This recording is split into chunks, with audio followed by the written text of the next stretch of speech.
the resilience of this team with the external noise, everyone counting us out. Hopefully this is an opportunity for us to not waste.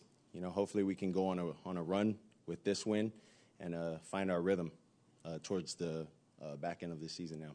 How much does this help you guys' confidence level as far as being able to, like you said, go on that run using this to catapult you guys into next week and trying to get a W? I would say the confidence is always there, but to be able to see the product out there, to see what we can do and play complementary football in that sense, when we turn the ball over, the defense is able to hold them and minimize the points that they score, and vice versa. When the defense gives us opportunities, we're able to take advantage of that. So, I think this is something that we can continue to build on, we can continue to grow on, and we'll look at all the things we need to fix. But I think for the most part, it's hard to win in this league. We're going to enjoy this win.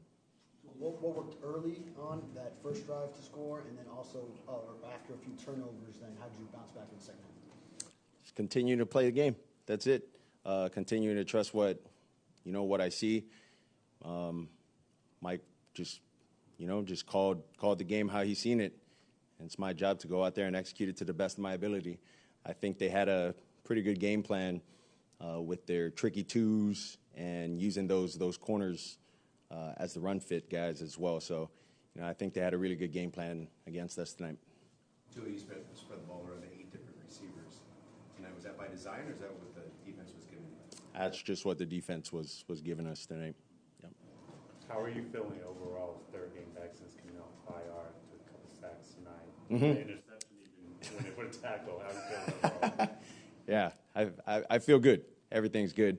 I went up to that dude that intercepted me and asked him, like, bro, you couldn't just ran out of bounds or cut back. It was like, you seen me and I seen you. Like, you wanted to just run me over. He told me after the game he's like, there's no room there. There was nowhere else to go. So, he got to do what he got to do to help his team win games. And I wasn't planning on using my head to go hit him. You struck your shoulder down there, but I guess his leg kind of did kick the side of your head. You never felt any ill effects from it? Nah, I didn't feel any of that. That was pretty bad tackling for him, though. That was pretty terrible. But a play like that, just kind of another indication that you're all the way back and you're in it and you're good to go. Yeah, I would say for myself, my confidence level from the time I came back against the Cardinals had never wavered from the first game I played against the Jaguars. I think when you're playing, when you're out there, the game is too fast for you to think of anything else. And if you start thinking of anything else, it's hard for you to focus on your job. So let's go out there, play football. So you talked about playing complementary football. But how much level lift does it give you when the defense is able to get the ball right back like they were able to? Gives us a huge lift. Now we got to do our job as well, not turn the ball over, try to eliminate those, and stay on the field and put some points on the board. Got to continue to find ways to do that.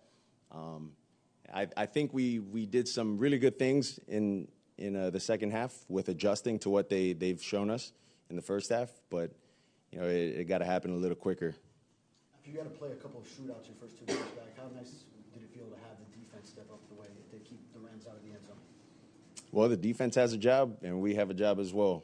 And like I said, we got to continue to put points on the board, and that's just the confidence that we all have in each other. So we're going to enjoy this win. This is going to be a fun captain's meeting, players-only meeting come this Tuesday when we get back. So there's no secret that, you're the straw that stirs this drink. When you came back, it felt like it really did uplift the team. And I've never heard players talk about a quarterback the way your teammates. Tyreek Hill's been viral for it. Jonathan Smith this past week on the podcast. Mentally, just what does it feel like, man, to have that type of love and that type of admiration from your teammates from the top down in the entire franchise as a franchise quarterback? Well, I would say for me growing up, none of this had been because of me. My faith is what I would say is what holds me true to who I am. And I mean, it's been nothing but God. I've been very blessed since a child. I've been really good since I was little. And it's been by the grace of God and, you know, my faith, being able to rely on prayer, rely on all of that, rely on him when times get tough and all of that. But, you know, I would say it's definitely cool that my teammates look at me and admire me in that sense and whatnot. All glory be to God, man. Like, that's the reason I'm standing in front of you guys. That's why I'm still playing. Like, and that's the reason I get to continue to play this game, man. So that's what I would say. It's been a tough year for Tyreek, for him to get into the end zone. What can that do for him and maybe get him going a little bit? Tyreek's a dog. Tyreek's a dog. Like, going from Mr. 2K last year, everybody talking about him, to, like, will he hit 1,000 yards? Will Jalen hit 1,000 yards? Like, Jalen, a dog too. Like, coming into this game, I mean, they could have easily said, like, dude, just continue to throw the ball, even if they're in a too high shell. But I mean, those guys are in it, man. They're just in it to win it.